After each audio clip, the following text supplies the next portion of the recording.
a brand new fresh fortnightly feature airing on Wednesdays at 10 a.m.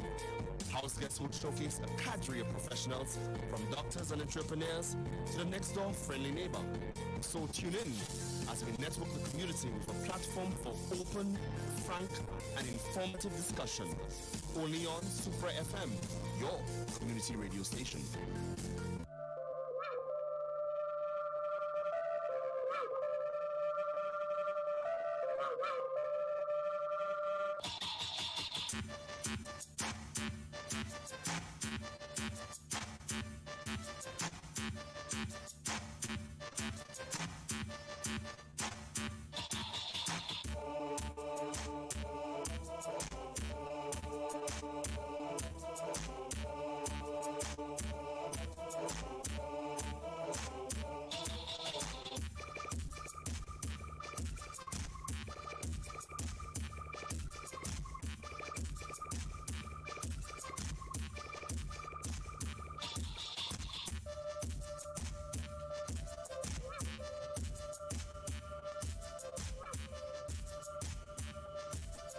88.5 Super FM. It's now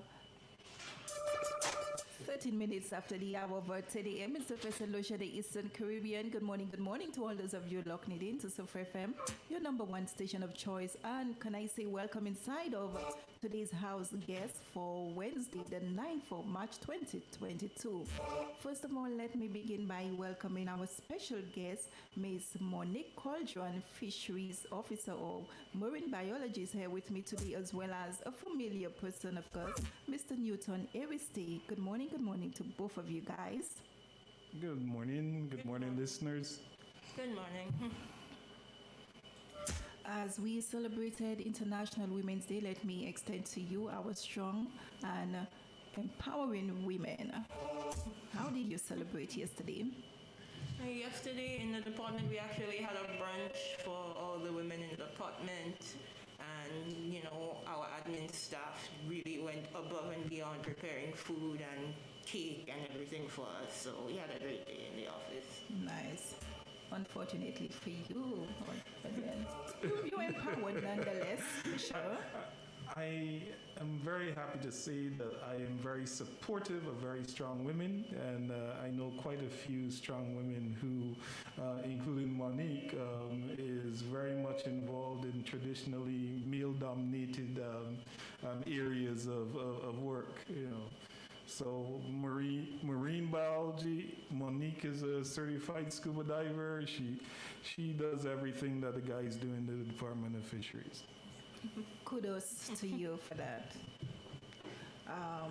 To those of you, let me just begin by saying we had a discussion in terms of coral reef and the restoration process. We also looked at the reach to reach approach. We looked at climate change, and I would love for you maybe just to summarize what happened for persons who may have missed it for sure, and just before we hear from this beautiful young lady here as the fisheries officer as well.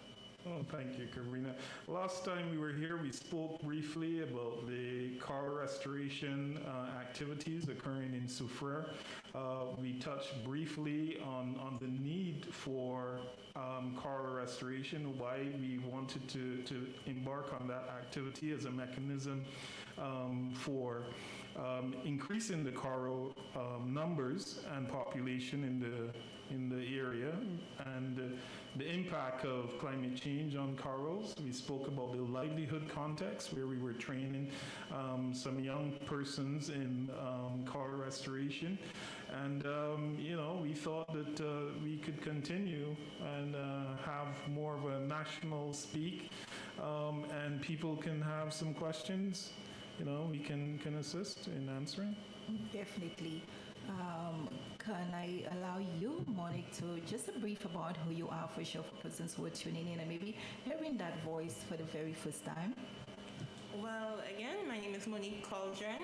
I'm 26 currently, and I'm a fisheries biologist with the Department of Fisheries, but I am a marine biologist by trade, by my studies.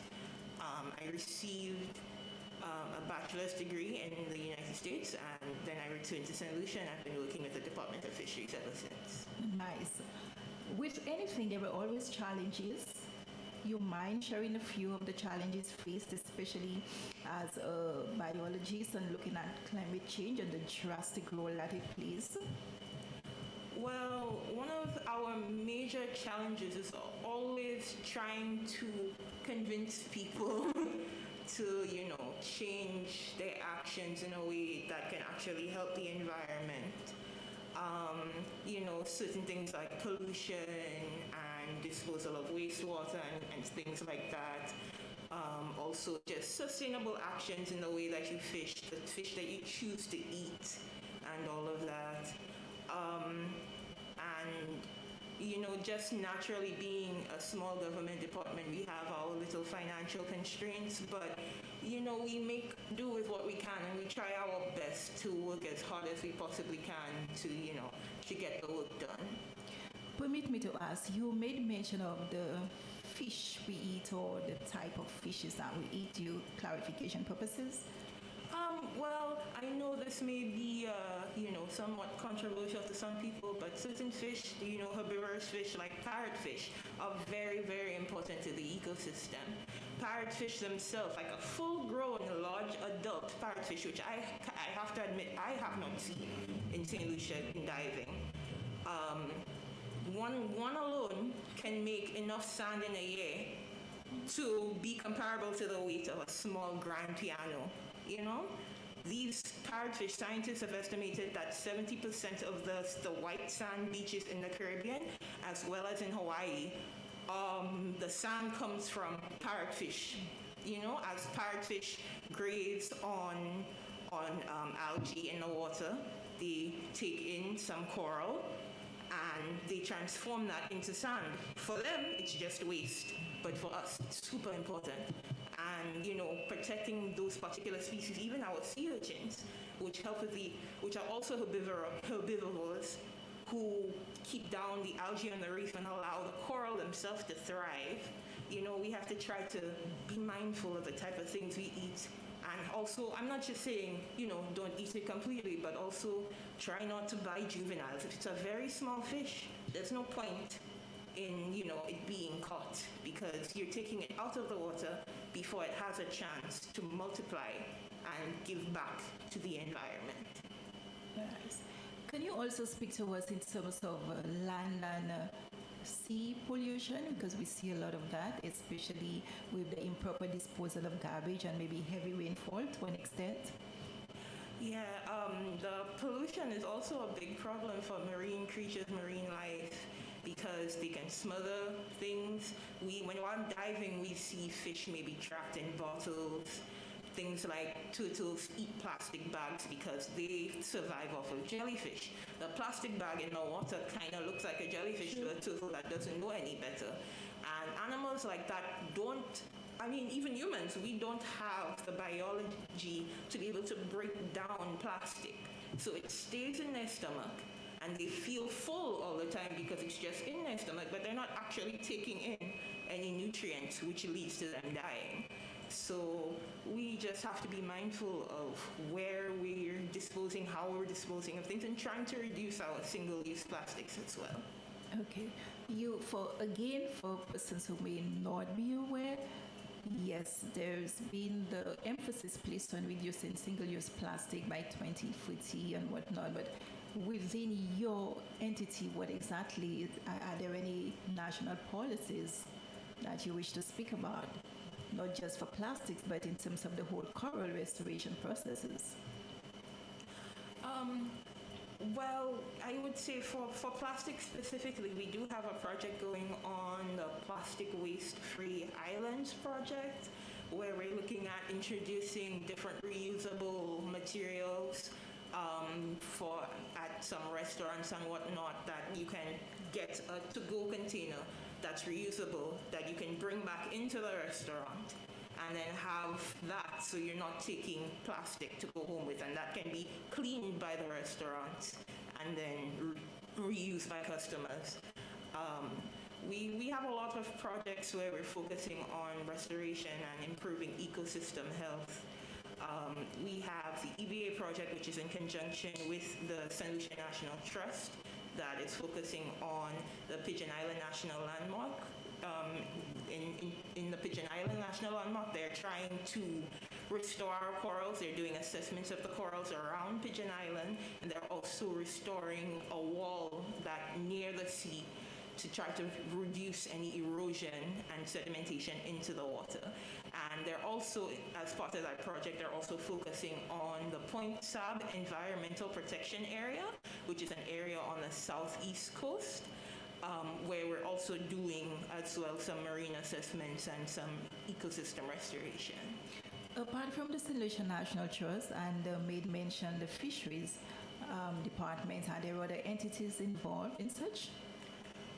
In that particular project, I believe we also have funding from GIZ, which is a German funding entity. And I believe sustainable development also has a part to play in that project. Also, the fisheries department, do you think they're doing enough in terms of sensitization? We could always do more. I think we could always do more, have more public talks just like this, engaging with community members. But we do try our best to engage with our fishermen as well as community members, fisher folk, I should say, sorry, and community members to help them to understand, what it is we're trying to do and how they can help. Okay. Seizing this opportunity with you here, can you also speak to what we've seen as a major crisis in terms of the seaweed around the Parle area and how that has really affected the fishing industry?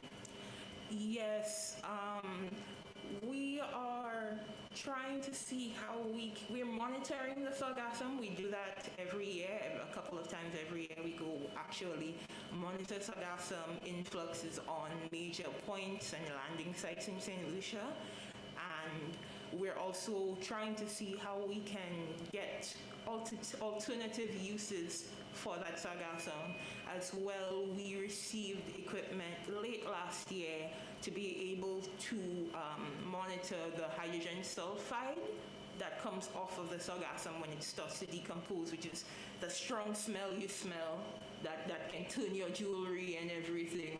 It's a hydrogen sulfide gas, so we got monitors to be able to monitor that and have so we can take mitigative actions when it gets to a level that, it's not safe for the people around the area. But then at what point is enough? Because yes, what's about the residents that are actually directly in the death of those things? And I know it can pose a hazard to an extent and stuff.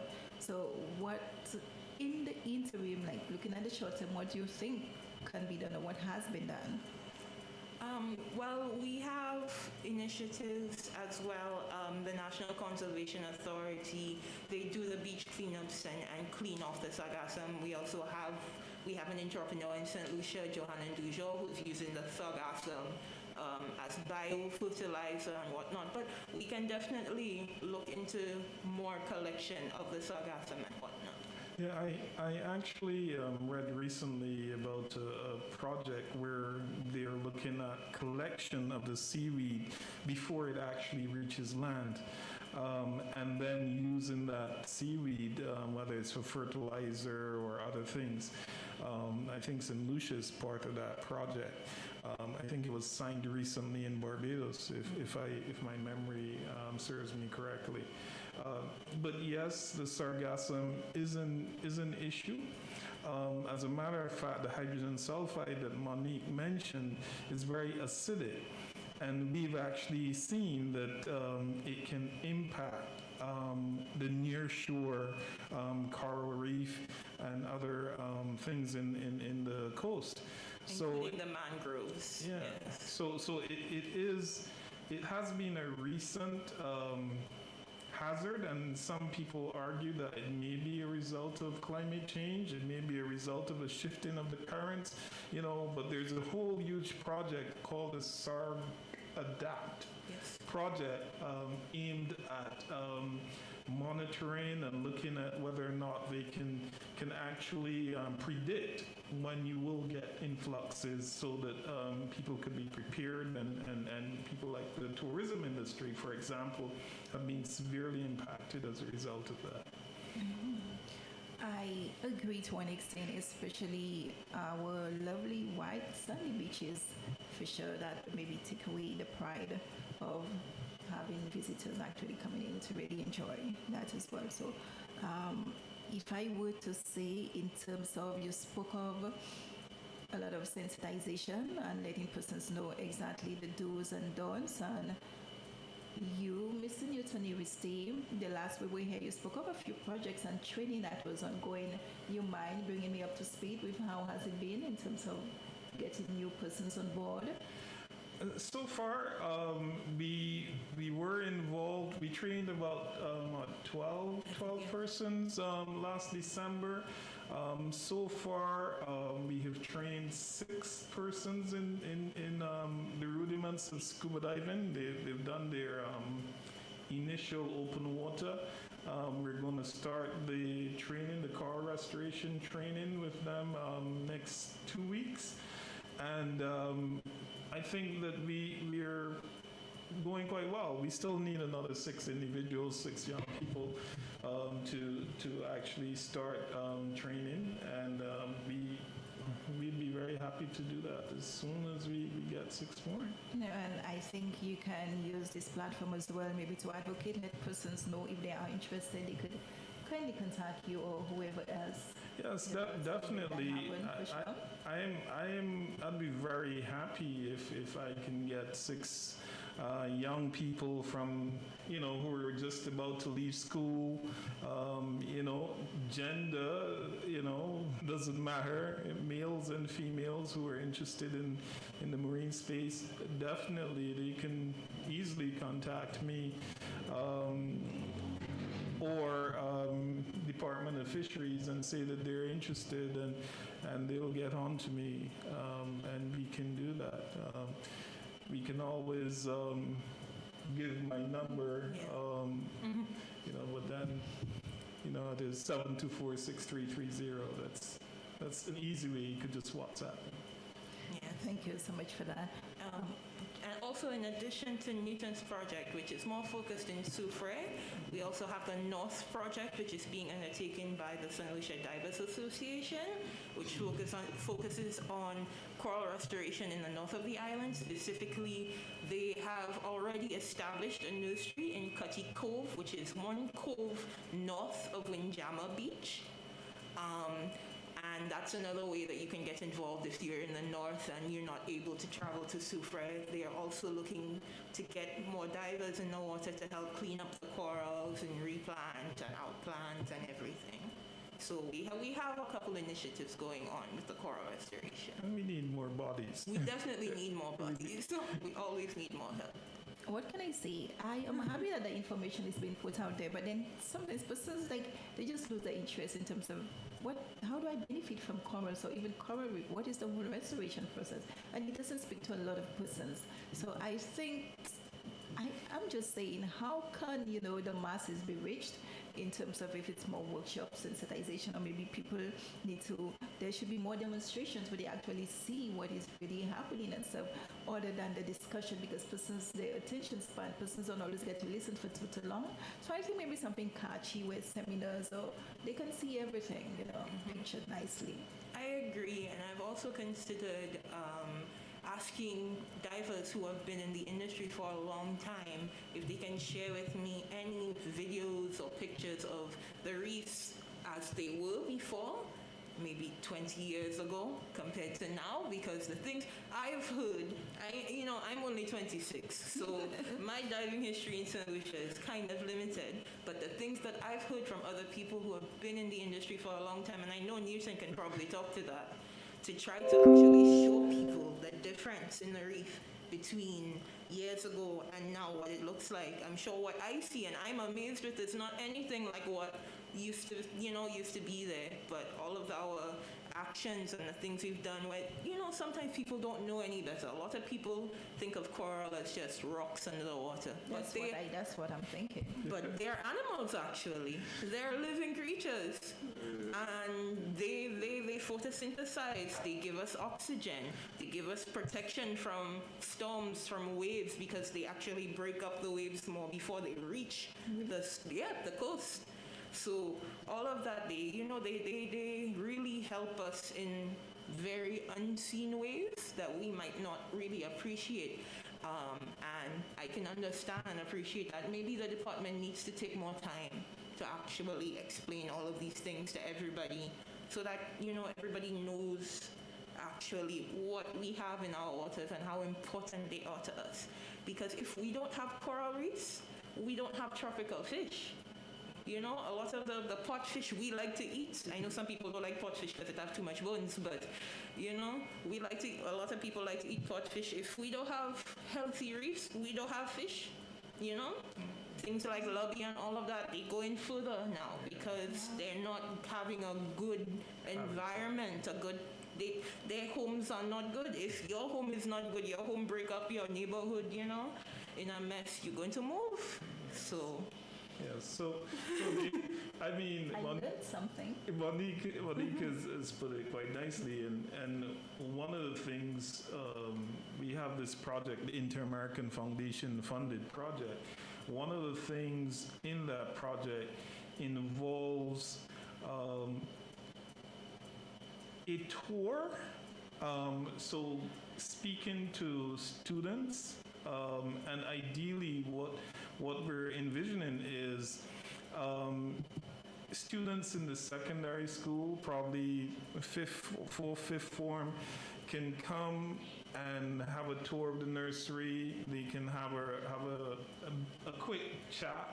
They can probably see some of the work that we've been doing, and to try to generate some interest in it. You mentioned interest. Try to get people involved, and our trainees, the ones who have actually gone through the training, we give them a small stipend. It isn't a lot of money, but a monthly stipend for actual diving and doing work. And that's in addition to training them in scuba diving. I think that anyone who's interested in the sea, in my days, I had to pay quite a lot of money to be certified. I mean, a lot of money, and it came out of my pocket. I worked about 3 months before I could put that $500 together. So trust me, on average, it's about 500 US per person to train them in the simple open water scuba diving. It is a significant amount of money to be invested in someone. Then training them about corals, about the importance of corals, how you can actually plant them, take care of them, the gardening process. It is quite a lot of money.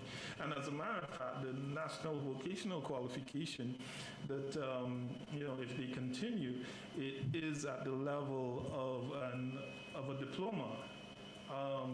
So it not only counts, it's recognized as a certification, and it allows you to move around and be considered to be a professional in your field of coral gardening. Okay. Thank you for that wealth of information, and I hope persons they take note of the number if they have any interest whatsoever, or maybe just some concerns. It would be a nice thing to have some dialogue, and as we did mention, we will do our utmost best in terms of putting the information out there, and persons can have, like myself, can have a different view in terms of coral reef. I may have a question. It might be a silly one. Is there good and bad coral? Well, that's relative to who you are. As far as I'm concerned, all coral has its place in the environment. As long as it's not an invasive species that creates an issue for our local coral, There are some that may cause a little irritation if you touch them or whatnot, but we advise people to not touch coral anyway. So, but there are some coral that are more endangered. For example, the species that we are working on growing in the nurseries are the acropora species, the staghorn and elkhorn. They are fast-growing coral species, which is why they're targeted for restoration, as well as the fact that we have had they've been lost a lot in the Caribbean over the years. I believe there was the white band disease that wiped out a very big chunk of the population. So we're trying to bring more of those back in. And in terms of bad, I mean, someone once said that there is no plant on Earth that does not have a use, and likewise, I'd say there's no animal on Earth that doesn't have a use in terms of marine animals, marine plants. I would say that there is a use for everything. Perhaps we have not found the uses of all of them. You know, we think that some things are pests, but there are some medicines involved that are accessible from some of these plants and some of these corals. The fire coral, if you brushed against a fire coral, you'll be burning and itching for quite a long time. You'll say, oh boy, that's a nuisance.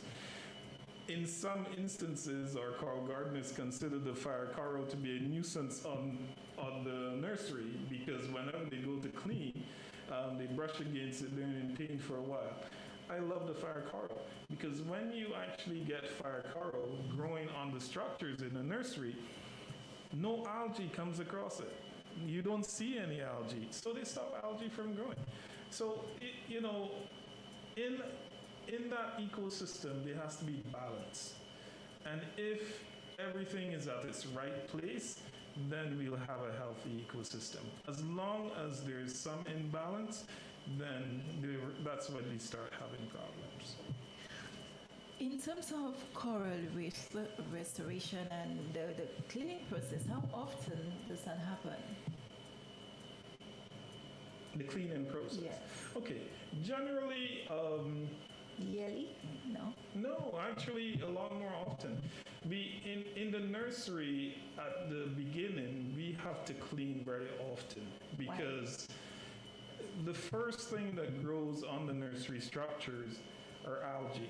They grow a lot faster than the corals. So they have the ability to outgrow or outcompete the coral for space, for food, for light.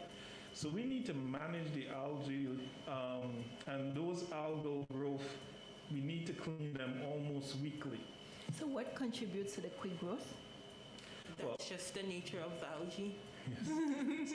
And sometimes nutrients. Yeah. You get, when you have a lot of nutrients in the water, say perhaps when you have fertilizers running into the water, sewage, nitrogen, phosphates, that sort of stuff, then it increases the ability of algae to grow a lot faster.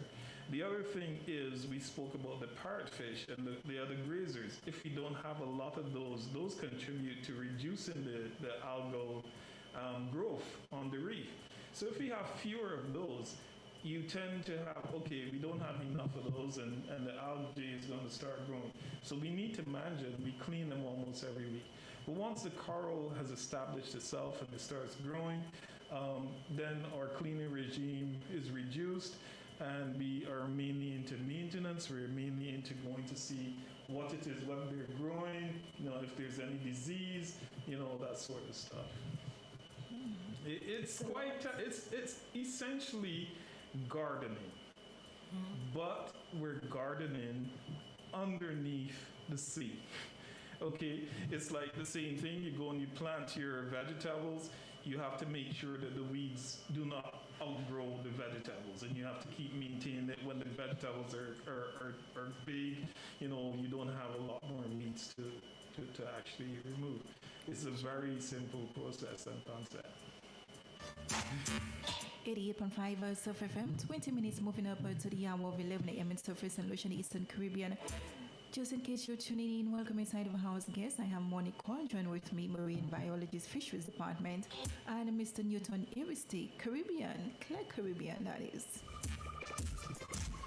And knowledge-based coral reef, its restoration, and just marine environment on the whole, the ecosystem as well. So, emphasis placed as it relates to climate change as well.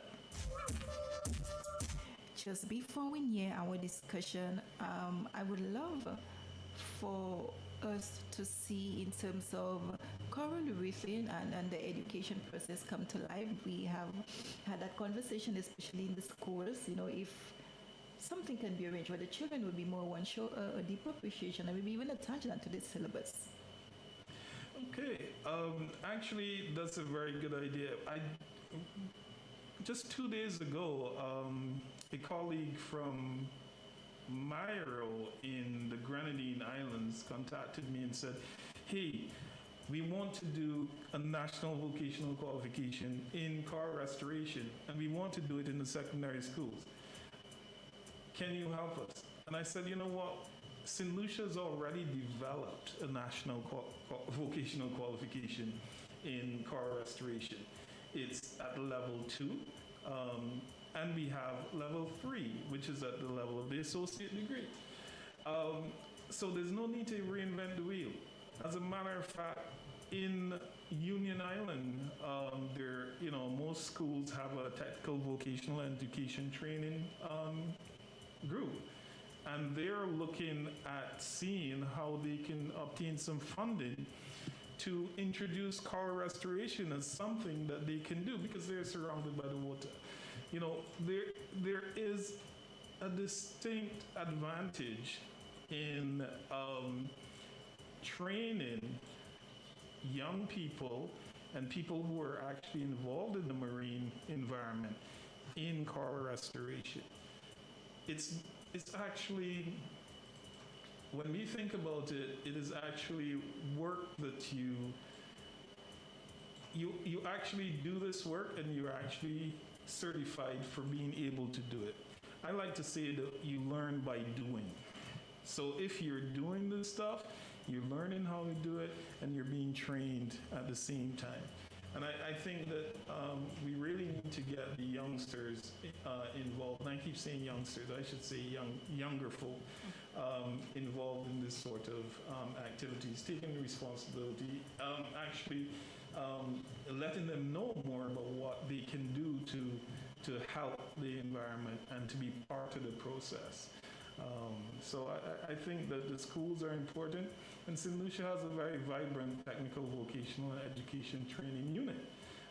They have developed several training modules for the region, and they are actually leading the region in terms of developing qualifications for the marine environment. They did one for sea moss production, sustainable sea moss production, and that was in, I think, 2012 or 2013, somewhere about there. And then they went into coral restoration and coral gardening. So I think we have to give some kudos to the Technical Vocational Education Training Unit and Council in St. Lucia. Ruth Shalmine, she is very good. Euthalia, Phil Johnson, these are people who we worked with and work quite well with in developing some of these projects. Thank you so And much. trainings. To you, Monique, if you want to share. Just to add to that, the department is always happy to come and give talks and whatnot at schools or at summer camps, different things like that. But we need to be informed that there is a need or somebody wants that, because my unit, the Marine Resource Unit, Marine Resource Management Unit, we have 4 people. So, we can't know everything that's happening or every need that somebody needs to know, but if somebody reaches out to us, we will do our best to try to facilitate and try to help out. So if there's any groups that do want us to come along and have talks with them and whatnot, they just need to let us know. Contact the department 468-4135, and let us know that, you have a camp, or, you're a teacher, you have something going on, you're teaching on water, that water unit. I actually had one of my friends who's a primary school teacher tell me, okay, I want to teach the water unit. Can you come in and give some information to my students? I'm glad to do things like that, because I love having people involved in this work, and especially kids. They get so excited about things like that. So, and a lot of the time, you tell an adult something, they'll hear it, they'll listen to you, and they'll forget it. But you tell a child that, and they will remind their parents, every time they go and buy fish, you have to buy that one. So it's just speak to us, let us know that there's a need, and we will try our best to fulfill that. Okay. Another question, in terms of the invasive lionfish, and then you hear, maybe speak to us in terms of how does it help, if at all, on coral reef? Well, catching lionfish helps coral reefs. So lionfish, they are invasive, definitely, and part of the issue is how quickly they can reproduce and grow. And because they're able to grow so quickly and reproduce so quickly, we have a lot of them on the reefs who feed on other fish who are actually important in our St. Lucian ecosystem, including things like parrotfish that help with the grazing and whatnot and protect our coral reefs. So, catching lionfish, that's one fish I will say you can catch no matter what size it is. There's been a lot of controversy in terms of the lionfish, and it's tricky. You need to know how to be able to clean it and to prepare it. And a lot of sensitization was held in that area to deal with the specifics. Yes. So a lot of people think that the entire fish is poisonous, but it really just has a couple venomous spines. So it's just a matter of trimming off the spines, and then you can have the meat, no problem. Preparing the fish, the meat itself is not an issue. It's just cutting off the spines on it that's the issue. And I will say, lionfish is delicious. So if you get a chance to eat it, go ahead. Trust me, try it. I tasted it sometime. And was it good? It was okay. I'm not a fishy fish. But if I may add something, the lionfish is a very interesting fish, and if you observe it in the wild, it actually spreads its fins, and it actually herds or chases the juvenile fish together. And then it just gulps them down. So it uses its fins almost like hands and bring it in front of them. And one of the theories that a colleague of mine and I came up with is that if we had more of the staghorn corals around, it would actually protect a lot of our juvenile fish, because the herding action of the lionfish would not be as effective in getting these juveniles, because the staghorn, it has lots of little fingers everywhere, and the little juveniles can actually hide in and amongst it. So that again is another argument for increasing the population of staghorn corals in and around our coastline. It has been an interesting conversation. Thank you to the both of you. 10 minutes moving upward to the hour. I would love for you to leave any final comments that you may have. Just before I do so, we're ahead of the hurricane season, and since both of you guys are here, what appeal would you all like to make in terms of marine, coastal, those zones and stuff? Well, I would just say we've heard a lot of stories over the years. I think it's very important to heed hurricane warnings. Even if you think it's not going to be a big one, take precaution, especially if you're a fisher folk, you own a boat, make sure you take your boat out of the water way in advance. Don't wait until you see the storm coming to go and take it afterwards, because now you're putting yourself in danger. You're putting the marine police, who will now have to go rescue you if something happens, in danger. These are people's husbands and wives and children and everything. We don't want to endanger our marine police just because, people are not taking precaution ahead of time. Even things like the sea moss growers, sea moss cultivators, pay attention, because you could lose your whole crop like that, in a bad storm that takes out all of the thing, or all of your anchors and everything. And also, a lot of our sea moss cultivators use plastic bottles as floating lines for the sea moss. And then when we have storm events, those bottles are lost, and now we have more pollution in the water. So, just all of these little things, just being mindful and paying attention when we have hurricane season going on, paying attention to the warnings from NEMO and all of the different weather outlets and whatnot, just being vigilant. Thank you. It's about preparation. As Monique mentioned, it's better to prepare. It's about knowing what you're supposed to do when, and what we have been noticing the last few years. The hurricane season is starting early and earlier and ending later and later.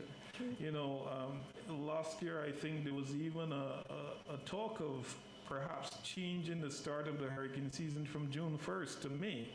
I don't think that they actually went through with it. But, with climate change, you're expected to see more frequent and more destructive and powerful storms. So, even the whole insurance thing, I believe there was some talk of insurance for fishers, so that they can insure their vessels and stuff like that. So that is part of the mitigating process, because, hey, you have a lot of expensive gear. I know insurance may not sound like something that the older generation is thinking about, but you should consider your investment, as well as what happens to that investment if there's loss. How do you recover? The government does not have the money, or department doesn't have the money to give fishers. Every hurricane season, okay, we've lost 10 pots, or we've lost our nets and stuff like that. It just isn't feasible right now. So, there must be some consideration of preparation for that. I'm happy you touched on that, because I would have asked, especially in terms of the pots and nets, etc. You hear the cries of the fishermen, especially after the hurricane, or even during the hurricane season, with such a complaint, and what is being put by the relevant entities in terms of some sort of compensation. So I'm really happy that you were able to touch on that interesting conversation, for sure. Anything else you'd like to leave in terms of the nursery? Yes, you did make an appeal for interested persons in terms of the training duration period and those various technicalities. Okay, I would say that in terms of the coral restoration activity that we're having in Soufriere, depending on your ability, you can easily complete the open water diving certification in about a week. The theoretical aspects of learning, how to clean, how to construct nursery, how to repair, these things could, if we're doing a very quick, we can probably do that in about two weeks. A quick introduction. If you're doing the full NVQ, we're talking about 3 months or so. Again, I say we learn by doing, so I like to bring people in the water and have them work. And as you do the work, you learn. And that process, depending on your ability, some people are just naturals and they can do it within, a month or so, they're quick. But the key is always how comfortable you are in the water. Because again, I said it's gardening, but we're doing this gardening underneath the water with a scuba tank on our backs and inhaling compressed air. So, these are the added challenges of gardening underneath the water. And, I find it very interesting. I find it, it's a natural thing for me. I work quite comfortably under the water. So I think that once people are comfortable with that, I know that there are a number of youngsters who are very, very comfortable in the water, and this would just be some additional, I would say qualification that would assist them in their journey in life. And just to add to that, if there are any people, especially young people, maybe secondary school age or leaving secondary school so often, who want to participate in marine work, not just coral restoration, but want to assist the department, please let us know and we'll be glad to bring you in, to volunteer with us.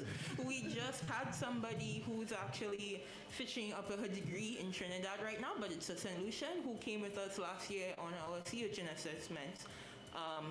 To help out and to learn. So we're more than happy. That's actually how I started with the department. I was volunteering and assisting. We have another member who's actually now with the extension unit who started off volunteering with the department and has risen through the ranks, and so there's always opportunities for people to come in and assist us. So if you want to, please reach out to us. 468-4135. I'll reach out to him. 3 minutes moving upward to the hour of 11 a.m. in Surface St. Lucia, Eastern Caribbean. Just before we say goodbye to you, it would be remiss of me not to say hello to Miss Rita. You totally forgot her. She is not forgotten. Rita is my right hand in Soufriere. She's a very important part of the community as well as the department, and she is the face of the department from Chosel right down to canneries and ancillary. So no, we can't forget her. In closing, any final comments? Anybody you would like to thank? Reaching out to collaborating partners? It's your time. I'd like to thank the Department of Fisheries and Thomas Nelson, Sarita Peters, the chief and the deputy. They are people who really are useful and understand the need for strategic partnerships with the private sector, with other people, because they understand that they have a small department, and that department can do a lot more work by extending the reach to the private sector, and they've been doing that. I'd like to thank funders in the Inter-American Foundation, the Sandals Foundation, GIZ, World Bank, CDB. We have had so many people come on board because they see a vision and they see that, hey, this is something that we can move forward. We can move the young people, we can move the country forward, and we can have benefits for not now, but for quite a long time. Sustainable benefits. I think that that's very important. I'd like to thank all these funders, everyone who worked with us along the projects. Yes, and like Newton mentioned, we do have a lot of collaboration with the private sector, especially the divers. The St. Lucia Diver Association has been invaluable to us in terms of assisting us with different missions, different surveys and whatnot, and pushing the work forward. When there are times that as the department might be unable to do certain things, they take the initiative, where they can, to be able to assist. And some of the especially the hotels in the area, some of the staff members, there's Carmen Tuachina at Anchasne, who's a dive lead, who is really, really, really, really, really passionate about helping, the marine environment. So all of these people we have to thank, and, we appreciate all of your help very, very, very much. Yes, and before we go, I just have to say that we must thank the Technical Vocational Education Training Unit in St. Lucia. The TVET unit is really, really a great unit and an asset to this country. As it's often said, all good things come to an end, sadly so. It is now 11 a.m. in Surface St. Lucia, the Eastern Caribbean. This is why I take the time to say thank you so, so much to Miss Cauldron. Yes, Monique Cauldron. It's been a pleasure to have you here and to exchange such a wealth of information. To you, Mr. Iristi, no stranger to me. Thank you, Claire Caribbean. And I look forward to having dialogues with both of you guys sooner than you think. Thank you. To our Thank you. listening audience, I say thank you so much. This has been House Guest for today, Wednesday, dated the 9th of March, 2022. It is now a minute after the hour. We take a commercial break. When we get back, we continue the music.